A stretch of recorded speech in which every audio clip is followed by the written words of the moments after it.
जय मसीह की सुप्रभात कलिसिया। हम परमेश्वर का एक वचन देखेंगे। भजन संहिता 100 1 से 5 तक हम पढ़ेंगे। हे सारी पृथ्वी के लोगों, यहोवा का जय जयकार करो, आनंद से यहोवा की आराधना करो, जय जयकार के साथ उसके सम्मुख आओ। नीचे जाने की यहोवा ही परमेश्वर है। उसने हमको बनाया और हम उसी के हैं। हम उसकी प्रजा और उसकी चराई की भेड़ है।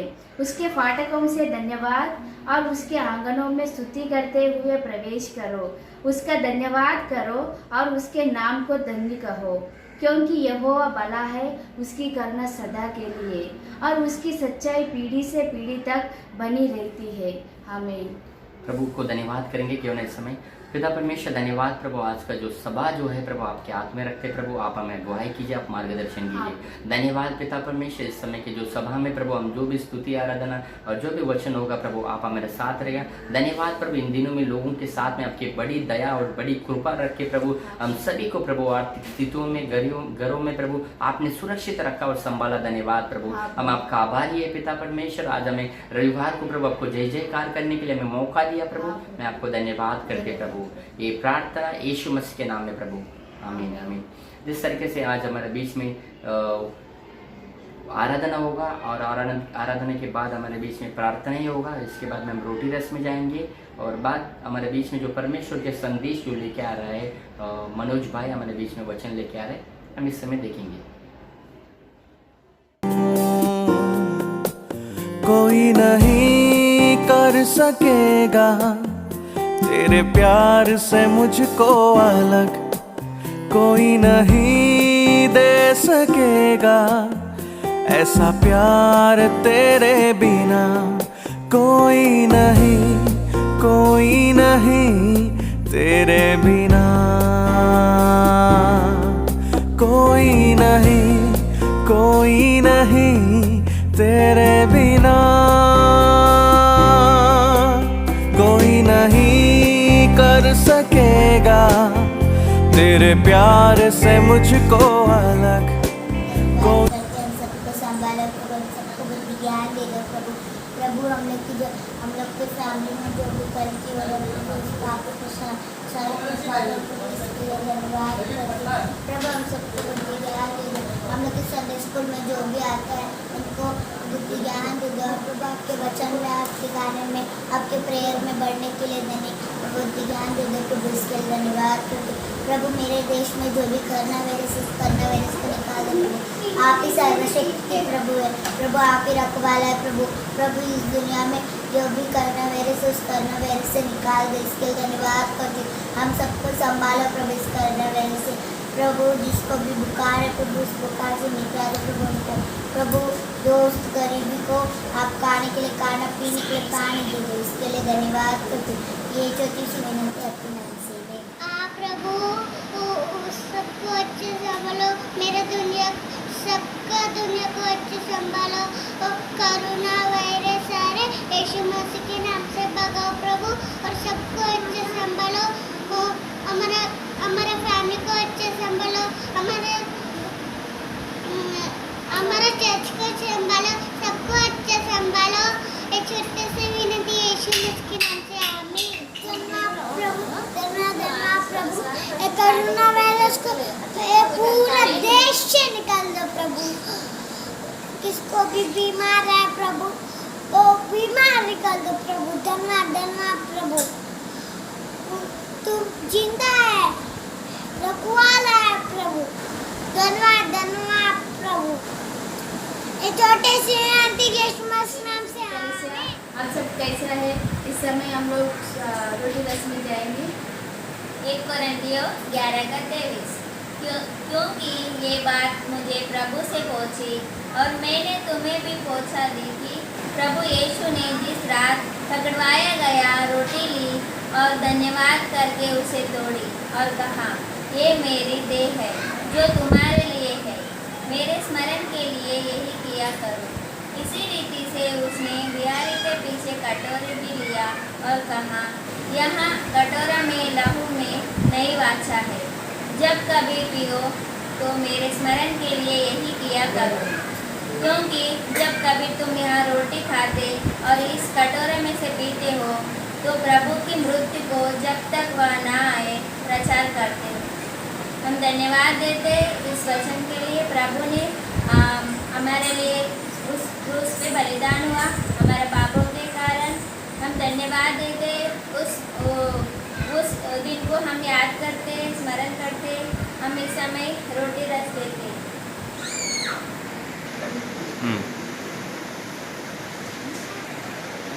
धन्यवाद पिता परमेश्वर, हमें इस हफ्ता भर में जो भी हमसे गलती हुआ, हमसे जो भी गुनाह हुआ, हमें क्षमा करो पिता परमेश्वर। प्रभु हम धन्यवाद देते हैं प्रभु यीशु मसीह, आपका नाम को धन्यवाद करते हैं। हमारे पापों को क्षमा करो जो कैसे मैं यीशु मसीह के नाम से।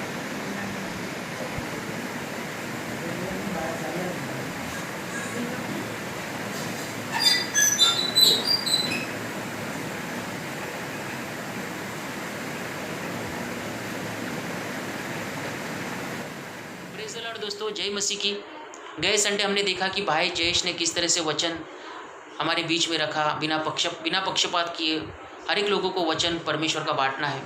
और आज आगे जाने से पहले हम भी परमेश्वर से प्रार्थना करते और वचन में जाते। पिता परमेश्वर, हम धन्यवाद देते कि आज का दिन आपने हमें दिया। मैं यीशु मसीह के नाम से हम प्रार्थना करते कि प्रभु ना तो मन से ना बुद्धि से, लेकिन आपकी जो इच्छा है वो हर एक लोगों तक पहुँचे। पवित्र आत्मा के द्वारा हर एक लोगों को परमेश्वर ये वचन और प्रचार पहुँचे, ताकि हर एक लोग बहुत सारा फल लाए और आपकी महिमा करे। यीशु मसीह के नाम से हम ये प्रार्थना करते, आमीन। भाइयों, आज हम लोग वचन देखेंगे प्रेरितों के काम अध्याय 11 19 से 30 तक। ये वचन तो मैं आपके लिए पढ़ता नहीं हूँ, लेकिन मैं आपको थोड़ी शब्दों में बता देता हूँ कि इस वचन में क्या है। आप ये अध्याय पढ़ना 19 से लेकर 30 तक। इस अध्याय में लिखा है कि जैसे स्टीफन के द्वारा लोगों के ऊपर सताव आया, क्लेश आया, लोग तितर बितर हुए और लोगों ने वचन बांटा। कुछ लोगों ने सिर्फ यहूदियों को वचन बांटा और साइप्रस वासियों ने हर एक लोगों को वचन बांटा। और हर एक लोगों को वचन बांटने की वजह से प्रभु का हाथ उन पर था और बहुत सारे लोगों ने परमेश्वर की ओर मन फिराया, प्रभु के पास आए। और ये समाचार, ये बातें यरूशलेम तक पहुँची और वहाँ से उन्होंने बरनबास को भेजा और ताकि उनको और अच्छे से उपदेश दे, उन्हें तैयार करे, प्रभु में स्थिर करे। इसके लिए बरनबास को भेजा और वहाँ पर जाके बरनबास ने परमेश्वर के अनुग्रह को देखकर आनंदित हुआ और उन्होंने वहाँ उसे बहुत उपदेश दिया। उन्हें कहा कि परमेश्वर से आप बिलक कर रहे हो और उन्हें उपदेश किया। और बहुत सारे लोग और आ गए और उसके बाद में बरनबास ने तरतुस को जाकर शाऊल को लेकर आया और दोनों ने मिलकर वहाँ पर अच्छे से 1 साल सेवकाई की, लोगों को अच्छे से तैयार किया। और पहली बार, जैसा कि वचन में लिखा है कि पहली बार अंतकिया में लोग मसीह कहलाए, अंतकिया में लोग पहली बार मसीह कहलाए। और उसके बाद में देखा जाए तो एक भविष्य वक्ता था जिसने वहाँ पर फिर बाद में थोड़े समय के बाद में अकबुस नाम के एक चेले ने वहाँ पर भविष्यवाणी की और कहा कि आगे के दिनों में अकाल आने वाला है। और वैसे ही जब उन्हें पता चला तो उन लोग ने, परमेश्वर ने, हर एक चेलों ने अपने अपने तरफ से दान और दशमांश देकर वहाँ की ज़रूरतमंदों को हर एक चीज़ें वहाँ पर पहुँचाई। ऐसा ये कार्य हमें इस वचन में दिखाई देता है। तो यहाँ पर हम देखेंगे सबसे पहले तो यहाँ पर शुरुआत सुसमाचार से हुआ, फिर बाद में कोई उपदेशक आया और फिर बाद में एक ने भविष्यवाणी की। कहीं ना कहीं हमें यहाँ ये देखने को मिल रहा है कि हर एक लोगों ने मिलकर कार्य किया है। और कलेशिया सिर्फ एक व्यक्ति से नहीं बनती है, तो कोई सुसमाचार देने वाला आता है, कोई प्रचार करने वाला होता है, कोई भविष्यवाणी करने वाला आता है, कोई चंगाई देने वाला होता है। हर एक मनुष्य को परमेश्वर से अलग अलग वरदान है। आज ये हमें देखना है कि हमें भी प्रभु से किस तरह का वरदान है। हमें भी प्रार्थना के द्वारा पता करना है और पूरी तरह से उसका इस्तेमाल करके परमेश्वर की महिमा करना है। भाइयों, कभी कभी हम सोचते हैं कि मैं प्रचारक बनूं, मैं भविष्यवाणी करूं, मैं चंगाई दूं, मैं सुसमाचार बांटूं। हमारी इच्छा होती है, लेकिन हर एक वरदान परमेश्वर की तरफ से और प्रभु के नज़र में हर एक वरदान प्रभु के नज़र में कोई छोटा बड़ा नहीं है। हर एक कार्य परमेश्वर के नज़र में एक ही समान है। जैसा कि सुसमाचार बांटना, प्रचार करना, भविष्यवाणी करना, ये हर एक है। लेकिन हमें किस प्रकार का दान है, उसे वरदान है, वो परमेश्वर से हमें प्रार्थना के द्वारा मालूम करना है और उसका इस्तेमाल करना है। मैं आपके लिए वचन पढ़ना चाहता हूँ। रोमियो का अध्याय पढ़ता हूँ मैं आपके लिए कि परमेश्वर ने कैसे वरदान के बारे में हमें बताया। रोमियो 12 का मैं 4 से आपके लिए पढ़ूँगा। क्योंकि जैसे हमारी एक ही देह में बहुत से अंग हैं और सब अंगों का एक ही सा काम नहीं, वैसे ही हम जो बहुत है मसीह में एक देह होकर आपस में एक दूसरे के अंग हैं। जबकि उस अनुग्रह के अनुसार जो हमें दिया गया है, हमें भिन्न भिन्न वरदान मिले हैं। तो जिसको भविष्यवाणी का दान मिला है वो विश्वास के परिणाम के अनुसार भविष्यवाणी करे। यदि सेवा करने का दान मिला है तो वो सेवा में लगा रहे। यदि कोई सिखाने वाला हो तो वो सिखाने में लगा रहे। जो उपदेशक हो तो वह उपदेश देने में लगा रहे। दान देने वाला उदारता से दे। जो अगुवाई करे वह उत्साह से करे। जो दया करे वो हर्ष के साथ करे। परमेश्वर यहाँ पर जो जोर दे रहा है वो जो कुछ तुम करे लेकर आनंद के साथ करो, हर्ष के साथ करो। हर एक दान परमेश्वर की ओर से।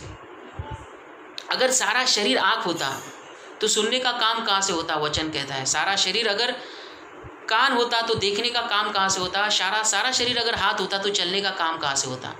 वैसे ही हर एक शरीर के अंगों का अलग अलग कार्य है। वैसा ही मसीह में हर एक लोगों को अलग अलग वरदान है और उसे हमें इस्तेमाल करना है और परमेश्वर की महिमा करनी। ये हमें यहाँ पर ये देखने मिल रहा है, ये सीखने मिल रहा है। और दूसरी बात हम देखेंगे कि कैसे सुसमाचार से शुरुआत हुई, लोगों ने सुसमाचार बांटा और बहुत सारे लोग प्रभु की ओर आए। तो सुसमाचार मतलब एक कार्य है, एक अच्छा कार्य है। जैसे कि मैं हमेशा प्रार्थना करता हूँ, लोग प्रार्थना करते, प्रभु मुझे बहुत सारा फल लाना है, मैं फलवंत बनूँ, बहुत सारा फल लाओ। लेकिन परमेश्वर कहता है कि अगर तुम बीज बोएंगे नहीं तो फल कहाँ से आएगा? भाइयों, फल लाने के लिए सबसे सर्वप्रथम बीज बोना पड़ता है। और सुसमाचार लोगों को बांटना ये उत्तम भूमि में बीज बोने जैसा है। हमें नहीं पता कि किन लोगों को वचन देना है, किन लोगों को नहीं, कौन अच्छा है कौन पापी है, हमें नहीं देखना है। हमें हर एक लोगों को वचन बांटना है, हर एक लोगों को हमें सुसमाचार देना है। जैसे कि वहाँ साइप्रस वासियों ने हर एक लोगों को वचन दिया, उसके वजह से परमेश्वर का बिना पक्षपात किए, इस वजह से प्रभु का अनुग्रह, प्रभु का हाथ उन पर था और बहुत सारे लोगों ने मन फिराया, प्रभु की ओर आए। उसी तरह हमें भी हर एक लोगों को वचन बांटना है। क्योंकि भाइयों, सूर्य का प्रकाश धर्मी और अधर्मी दोनों पर गिरता है, बारिश धर्मी और अधर्मी दोनों पर गिरती है। उसी तरह हमें भी जो यीशु मसीह के ऊपर विश्वास करते हैं, बिना पक्षपात किए हर एक व्यक्ति को सुसमाचार बांटना है। वचन कहता है कि सुसमाचार के बारे में, मेल के सुसमाचार के जूते। भाइयों, जब हम घर से निकलते हैं, इस अध्याय के द्वारा, इस वचन के द्वारा हमें ये सीखना है, जब हम घर से निकलते मेल के सुसमाचार के जूते पहनकर निकलना है। हमें घर ही से प्रार्थना करके निकलना है कि परमेश्वर, हम मांगते हैं कि आज के दिन में तेरा वचन हम लोगों को बांटे, ताकि पवित्र आत्मा के द्वारा, ताकि लोग उस वचन को ग्रहण करें और कहीं ना कहीं वो आपके राज्य में प्रवेश कर पाए। हम वचन बांटने के लिए बहुत सारी तैयारी करते, कोशिश करते हैं, बहुत सारे प्लान करते हैं कि कैसे होगा, क्या होगा एक छोटा सा वचन देने के लिए। लेकिन भाइयों, बहुत सारी चीज़ें हमें जब समझ में आती है, देखते हैं हम ना, रोड पे देखता हूँ मैं, ट्रेन में देखता हूँ, प्लेटफॉर्म पे देखता हूँ। जब हम पाप में थे तो कोई अनजान व्यक्ति भी हमारे सामने खड़ा रहेगा।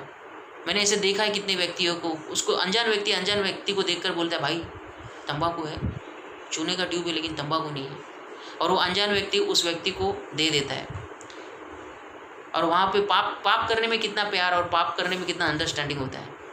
लेकिन वचन बांटने के टाइम पे हम बहुत सारा सोचते हैं कि कैसे देंगे, क्या देंगे। भाइयों, मैं आपसे कहना चाहता हूँ कि वचन बांटना आसान है। प्रार्थना करो, घर से निकलो कि प्रभु मैं आपका वचन हर एक लोगों को बांटूँ। सिर्फ हमें अनजान व्यक्ति के पास इतना समय नहीं होता है कि हम उससे दोस्ती करें, उससे पहचान करें और फिर उसको वचन दें। तब तक तो गाड़ी उसको लेके चली जाएगी। हमें सिर्फ इतना ही बोलना है कि गॉड ब्लेस यू, परमेश्वर आपसे प्रेम करता है, मार्ग सत्य जीवन ईसा मसीह है। वो वचन उसके जीवन में कार्य करता है और एक ना एक दिन वो प्रभु को जानेगा। परमेश्वर की इच्छा हो तो ज़रूर जानेगा।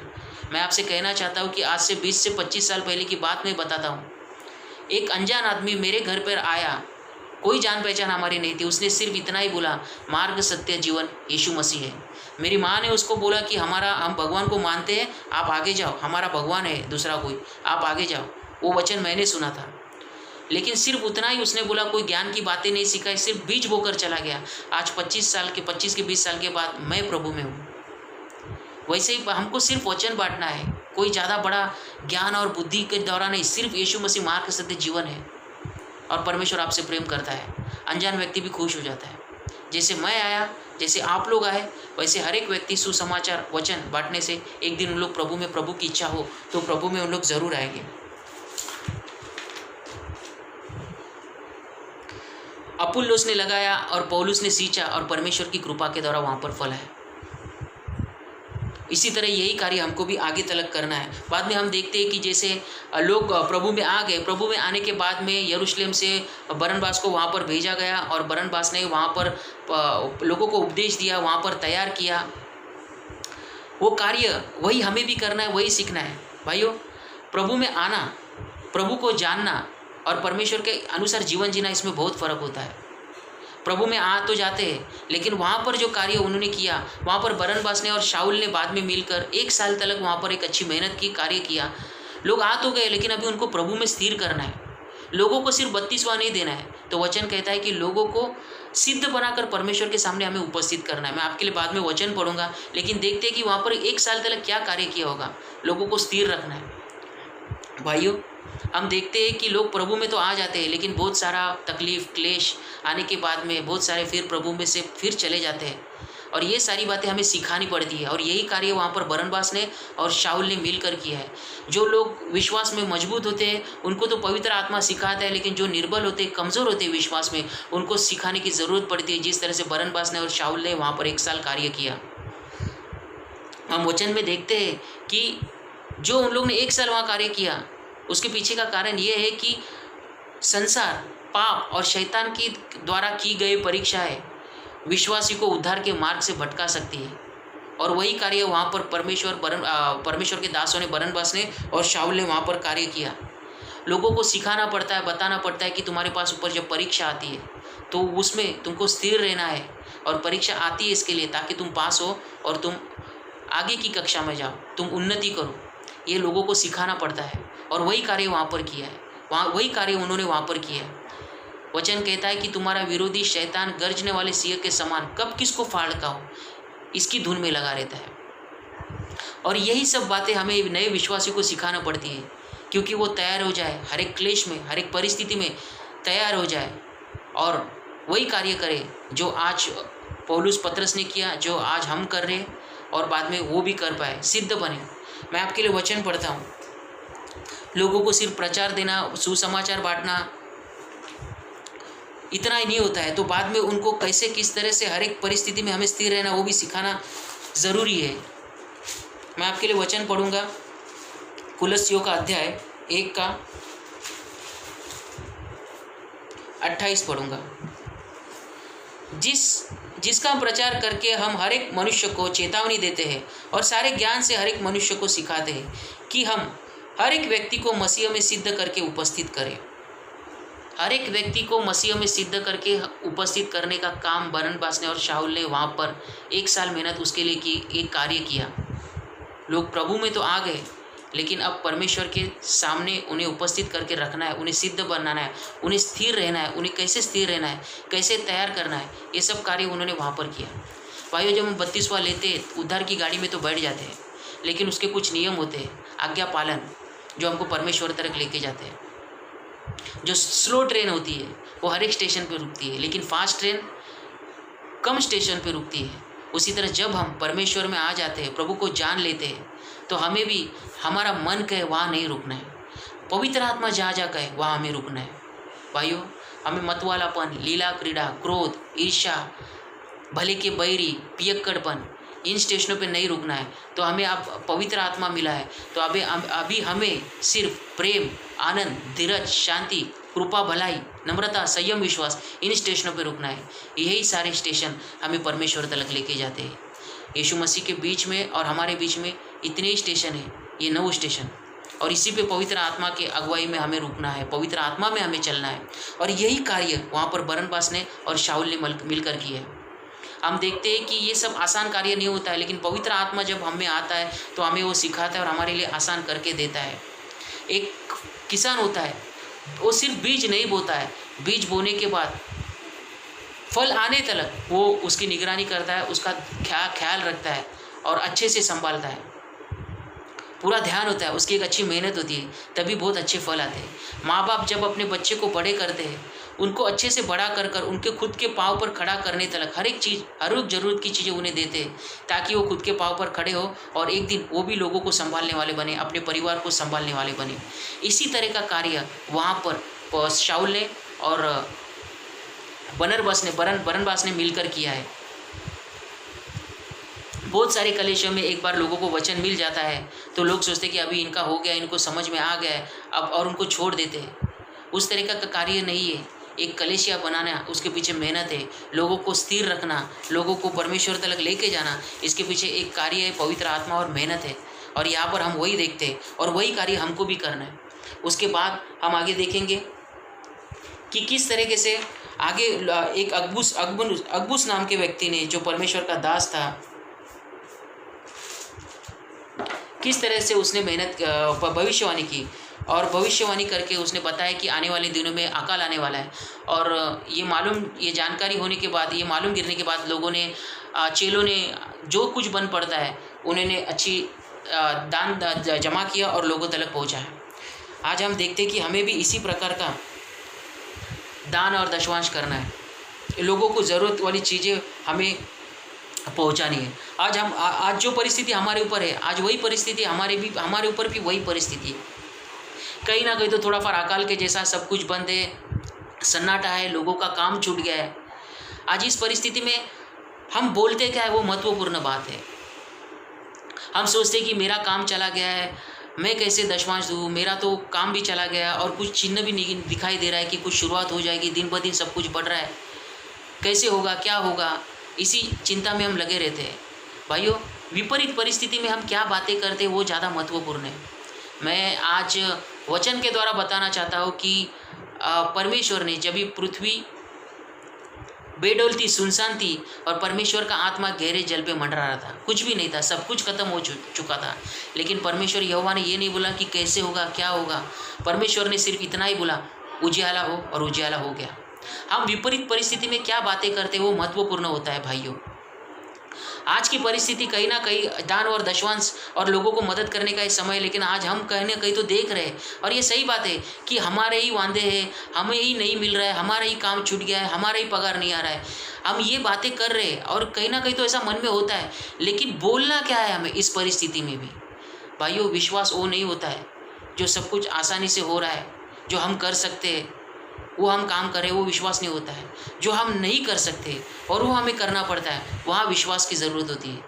अनहोनी को होनी करना विश्वास की ज़रूरत है, अनहोनी को होनी करना होता है, वहाँ पर विश्वास होता है। इस परिस्थिति में भी जैसे परमेश्वर ने, पृथ्वी बेडौल थी, सुनसान थी और परमेश्वर का आत्मा गहरे जल पर मंडरा रहा था, लेकिन परमेश्वर ने बोला उजाला हो, और उजाला हो गया।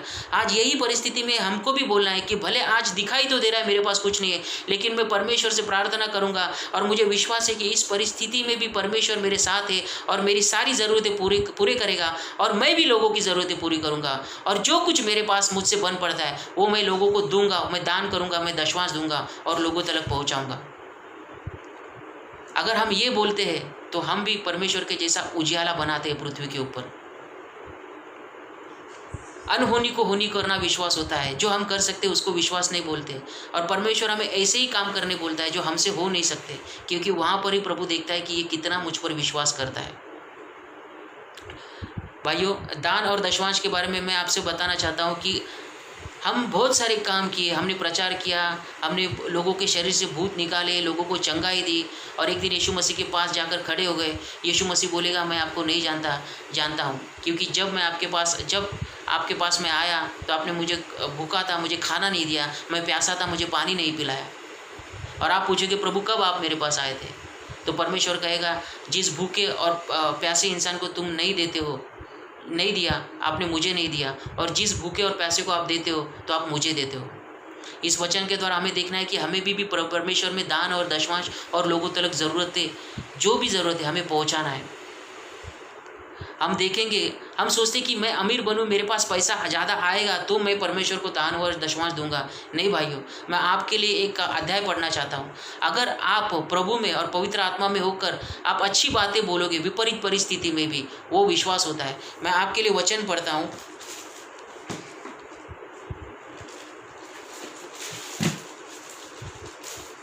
फर्स्ट राजा 17:7 से मैं पढ़ता हूँ। कुछ दिनों के बाद उस देश में वर्षा न होने के कारण नाला सूख गया। तब यहोवा का यह वचन उसके पास पहुंचा, चलकर सीदोन के सारप नगर में जाकर वहीं रह। सुन, मैंने वहाँ वहाँ की एक विधवा को तेरे खिलाने की आज्ञा दी। अतः वो वहाँ से चल दिया और सारपत को गया। नगर के फाटक के पास पहुंचकर उसने क्या देखा कि एक विधवा लकड़ी बीन रही है। उसको बुलाकर उसने कहा, किसी पात्र में मेरे लिए थोड़ा पानी ले आ। जब वो लेने जा रही थी तो उसने उसे पुकार के कहा, अपने हाथ में एक टुकड़ा रोटी भी मेरे पास लेके आ। उसने कहा, तेरे परमेश्वर यहोवा के जीवन की शपथ, मेरे पास एक भी रोटी नहीं, केवल घड़े में मुट्ठी भर मैदा और कुप्पी में थोड़ा सा तेल है, और मैं एक लकड़ी बीन कर ले जाती हूँ कि अपने और अपने बेटे के लिए उसे पकाओ और हम उसे खाएं और फिर मर जाए। एलिया ने उससे कहा, मत डर, जाकर अपनी बात के अनुसार कर, परंतु पहले मेरे लिए छोटी सी रोटी बनाकर मेरे पास ले आ, फिर उसके बाद अपने बेटे को देना, क्योंकि इस्राएल का परमेश्वर यहोवा यो कहता है कि जब तक यहोवा भूमि पर मेह न बरसाए तब तक न तो उस घड़े का मैदा समाप्त होगा और न उस कुप्पी का तेल। भाइयों, इस वचन में देखेंगे कि उस विधवा औरत ने कहा कि मेरे पास तो कुछ भी नहीं है, सिर्फ कुप्पी भर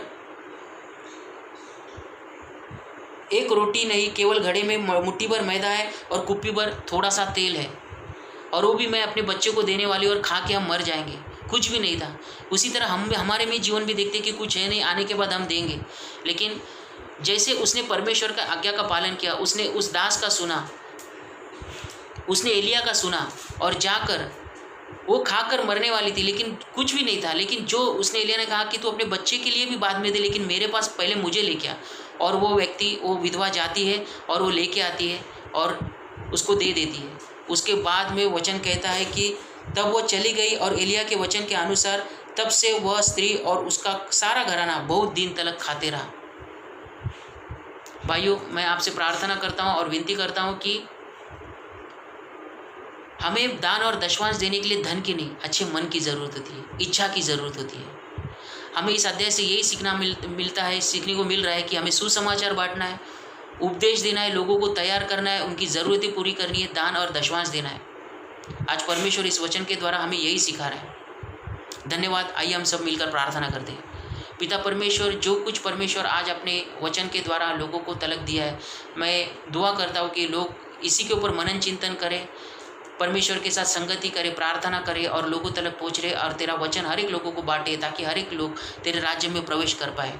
जो भी परमेश्वर आज तकलीफें यीशु मसीह के सामर्थ्य नाम से निकल जाए, और फिर से परमेश्वर हर एक चीज़ सही तरह से हो जाए। खुदावन, ये प्रार्थना मैं यीशु मसीह के नाम से करता हूँ। आमीन। परमेश्वर की शांति और आनंद आपके साथ हमेशा बना रहे। आमीन।